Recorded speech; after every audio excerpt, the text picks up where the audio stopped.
Okay, and we're back, and it's COMP123, Programming 2. And it's Lesson 5, Week 5, Part 1, and we're talking about the test, which is going to happen tomorrow during the second piece of our week, right? So today's Part 1, or Day 1, I'd like to call it. Tomorrow, Day 2. And what we're going to be covering tomorrow during our test, our little short test, again, is mainly a little bit of advanced methods, not much, but mostly classes and inheritance. Okay, things that we've covered in class primarily is the stuff that I'm going to hit, right? Please study chapters, I believe it's 8, 9, and 10, primarily 9 and 10 from the book, right? For those of you who have the book. Some of it, most of it's covered in the PowerPoints, but there's pieces of the PowerPoints that I will not be covering. Like, for example, I will not be covering abstract classes tomorrow. So if you're going to study those things, that's fine, but I'm not going to hit those until we kind of talk about polymorphism again at length. I'm going to circle back for some pieces that we didn't talk about. Like, for example, we didn't talk about properties all that much. We talked about instance variables a lot, but not really properties. What is the difference between a property and an instance variable? What's the difference? Sounds the same, right? But there's a little bit different. Even though on my assignment it says property, it's not really a property. What is it really? On the assignments and everything that I've gotten you to do for assignment 1 and assignment 2 is they're just instance variables that we're using. Properties have getters and setters attached to them, right? That's the difference. Properties and instance variables. They're the same thing, but properties are just a little bit more complex. So I kind of skirted around that. So if you don't know what that is, it's because I skirted around it. I didn't talk about it too much because I want to circle back on that on the next test, right? And on the next assignments. So instead of me hitting you now with it, I want to kind of talk about inheritance a little bit more over the next week or so, different pieces of Chapter 10. So you're not going to really study all of Chapter 10. It's part of Chapter 10, all of Chapter 9, and a bit of Chapter 8 that we're going to hit tomorrow. The pieces that we're going to hit tomorrow are inheritance, but just the very basic inheritance. Like, for example, when you inherit from a superclass, right? So you have a base class, and you're inheriting it. You're creating a subclass, and you're inheriting things from the base class or superclass, and those kind of things. So it's very basic. So if you've done your assignment number 1, and you've studied your assignment number 2, maybe even started it and worked on it, you've got most of the pieces you need for tomorrow, right? The multiple choice pieces, the one that I'll be handling tomorrow, some of the ones that are going to be on there are the ones that I've already shown you. So if you've seen them up here as a quiz, and if you go through the videos, and if I put them up on the videos, some of the ones that I put up on the videos are going to be on the test. So you're going to get and I'll tell you how many. Out of 20 questions, 10 of them are going to be from the videos and from my classes. So if you study those, you get 50% right there from just a multiple choice true-false thing, if you can remember them all, right? From an open book, closed book perspective, this is you do this test and all its piece parts on your own. So there's no sharing, no cheating, looking at other people's stuff. Use of the internet, right, to search up terms and all that kind of stuff is discouraged. So if I go around and I see you looking up things like what's a base class, you'll be stopped. You won't be able to do your test anymore. You should know these simple terms, right, on your own. However, you can access the PowerPoint presentations, right? These are the things you will have access to.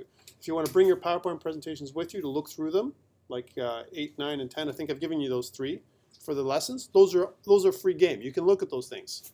But copying and pasting from the internet, like looking at a solution from the internet and copying and pasting, is discouraged. I'll ask you not to do that. You can bring your own laptop. But again, I'm going to be walking around, so if I see you doing that kind of stuff, I'm just going to ask you to leave. All right, which is a bad thing. You don't want that. And the questions aren't that difficult. You can bring your own notes. Like, for example, the notes you took during the class with the questions that I gave you. That's acceptable because I gave you those questions, right? And if you looked at the videos and you made some of your own notes, it's okay. The reason why I'm allowing this is because there might be another piece to this test, and I'm just going to see how things are today, where a piece of it as a small practical piece to create a little assignment, a little project with Visual Studio. Now, if that's the case, you need some more time, and that's why the test piece, the multiple choice piece, will be fairly simple, straightforward stuff, with a few questions, 10 questions you haven't seen, but again would be in line with what you understand. You should understand these things, basic terminology. Guys, I'm testing you on basics. There's nothing tricky. Well, nothing for me is tricky, right? So when I say nothing tricky, you might think it's tricky, but for me, I'm not. I'm not doing it on purpose. Put it that way. That's one piece. And then the practical piece is going to be build something simple. It's going to look very similar to your assignment, right? If I do it, so you'll have an assignment, the same document that we have in your assignment, but with less criteria, right? Because it doesn't make sense. You don't have enough time to do, a very complex thing within 2 hours. Let's say answer some questions, multiple choice, plus do a practical piece. I'm going to kill you, right? I don't want that. But I want you to be prepared for what it's going to be like on the exams, right? Because if you hit the exam and if I don't prepare you now, that's bad, right? Here's another question I had. What about the other class? The other class is in a different stopping place than we are. They're like, hey, they haven't even touched inheritance yet. How come we're touching it now? Because this is the way I do things. It's not because we're not going to circle back and do what they do. We're going to do it in a slightly different order. Remember, the syllabus or our timeline is going to be slightly modified, right? Given a week, plus or minus a week here or there, right? But at the end of the day, when it comes to everything you're going to know, all the objectives of the course are going to be met, right? So I'm not forcing you to do anything that's outside of what we're talking about. My tests and my exams and my assignments are obviously going to be different than the ones in the other sections because I'm not Jake, right? I don't do those things, right? I'm saying he's got his own thing and I've got my own thing, right? So I'm just trying to answer some questions because I know a couple of you sent emails saying we're in a different stopping place. Is that going to affect our outcome? And the answer is no. It's not going to affect your outcome. It's just I'm in a different pace than he is, but we're going to circle back and talk about the same pieces that he's talked about already, just in a different order, okay? Because it makes logical sense. The way I'm doing it is logical in my mind, right? So that's why we're doing it that way. We're still going through the chapters. We're just not going in a sequential order necessarily. Okay, any questions around the test? Because I wanted to kind of post something around on the video to talk about the test because people are going to say, test? I didn't know there was a test. And I'm probably going to have to put some kind of reminder online, some kind of notification that says, FYI, there's a test, right? Because people are going to forget, right? The test is going to start right first thing in the morning, so please don't be late, all right? That would be bad. Right? And you need all the time you can get kind of thing, right, for this thing because you want to give yourself a good shake, right? Yes? Can we come early? Can we start early? Ah, this guy, huh? I love your enthusiasm. Yeah. You know what? I would allow it. Okay? Only because I want to make sure that, but then again, how early is early, right? You're going to ask me, when am I going to get here, right? Before you get started. You know what? I'll try and make it, let's say 10 or 20 minutes before class, right? So I'll give you a little bit more time, for those people who need it. I have no problem with that, right? At the end of the day, for me, we have access to the class. There's nobody in there before us. So the advantage for us is we can get in there earlier. It's at the end of the room, at the end of the hall, right? We can get in there earlier, start a little early. Now, what about those people that say, well, it's not fair. I can't make it here. I live far away. There's no way I can get there early. What about me? Kind of thing.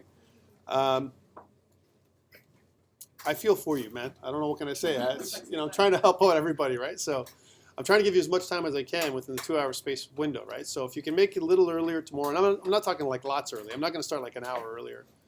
It'll be like 10 minutes. I can probably start a little earlier or just on the dot, right? To give yourself some more time. Because I know people wander in around 5 past or whatever. How about wandering in late? People sometimes say, what if I come in late, like an hour? Will you let me write the test? Yeah, I will, but I won't let you finish it. It's going to be done, and there's going to be a timer on the multiple choice piece, right? So it'll just end. Your test will just stop, right? So that'll be a bad thing if it happens for you. So don't be late tomorrow, please. I know that there's sometimes extraneous circumstances that hit us. We can't really kind of predict. Like for example, another winter storm. Obviously, if something like that happened tomorrow, like out of the blue, right, then obviously we wouldn't hold the test and it would be rescheduled, right?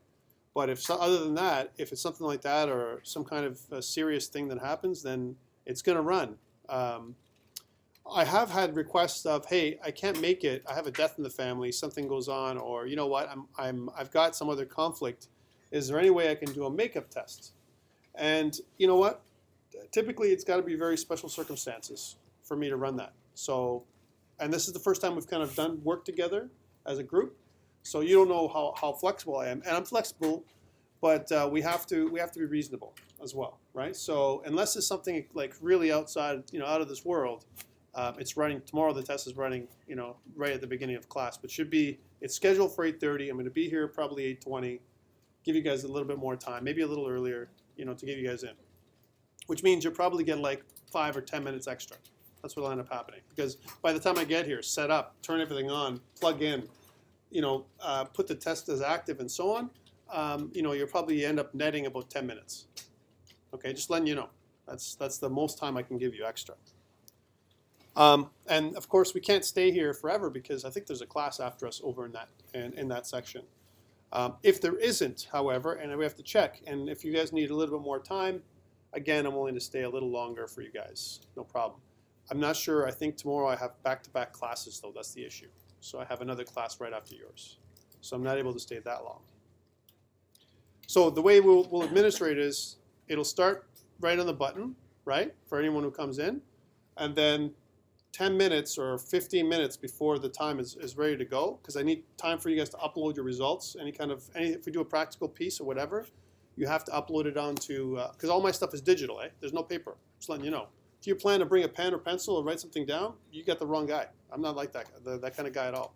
I do everything's going to be online, right? Which is good for some people and bad for other people because they like physically writing stuff out, right? But everything's online, so that means that I need about 10 or 15 minutes at the end for you guys to upload everything to your Dropbox, right? Or finish off your quiz, which is what it's going to be, right? So it's not going to end like at, right at the end. It's going to probably be 10 minutes before. So either way, the test is going to be geared for about 100 minutes, right? Not 120. Okay, just letting you know. Any other questions around that before I stop recording? This is just all around the test. That's what we're talking about here. Okay, I wanted to cover this because I know people were going to have some issues and questions, and I didn't want to miss something. Again, if you have a question, speak now or forever hold your peace, right? Because we're going to kind of go into the next section. Okay, I'll stop recording this one.